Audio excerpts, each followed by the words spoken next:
Gaza politics is overshadowing everything. To any pro-Palestinian activists watching this show... Hate watching is probably more accurate. That's probably right. Here's some free PR advice. Choose your moment when making your point. The moment is not when Israel's president is in Australia to pay homage to the victims of the Bondi massacre.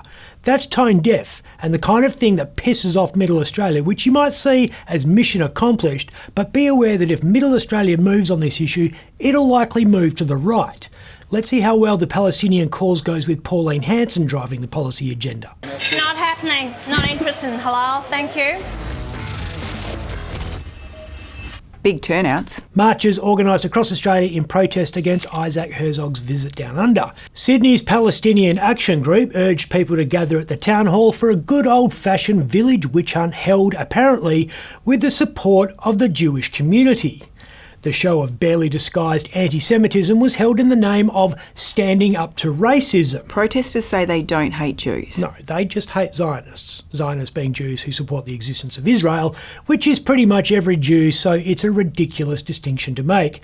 Regardless of the motivation of protesters, they need to understand they don't have to swing at everything. You can let some go through to the keeper. Herzog's here because of a national tragedy. Yeah, the nation is all over the shop. So we're protesting in support of Palestine and also voting for one nation at the same time, apparently. That doesn't make sense. For politicians like Hanson, protest scenes like this are manna from heaven. And exclusively Christian heaven, of course. Hanson, who you can see here wearing an off-the-rack item from the Taliban summer collection, loves times of social unrest because national division is the perfect environment for extremist political movements, allows far-right leaders to worm their way in from the fringe to the mainstream. You are fake news. It's a particularly opportune time for the Ginger Ninja because the official opposition is a dumpster fire that can't be extinguished. The coalition is back together and looking to the future, not the past. That statement was almost as convincing as this one. Will you survive the end of the week? Nat. Yes, indeed. With the Liberals and Nationals falling over themselves, Hanson is steaming along the wing. And the latest news poll suggests Australia's buying what she's selling. They don't want to be paying $8, $9, $10 or $13 a piece of fish. You reckon she's actually a chance at the Lodge? No.